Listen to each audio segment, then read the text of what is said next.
Okay, let's do number 1.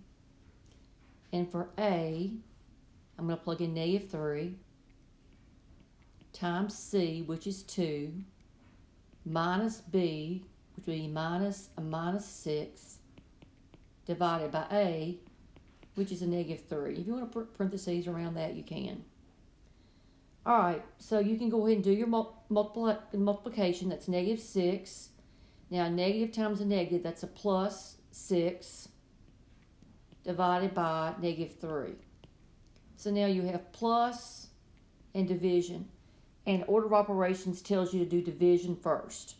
So bring down the -6 and then say -6 divided by -3 is a -2.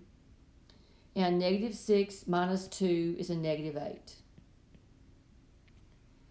Now, for this comes before addition. But I need to do this division. Excuse me. -4 divided by -2 is a -2. And -4 minus 2 is a -6.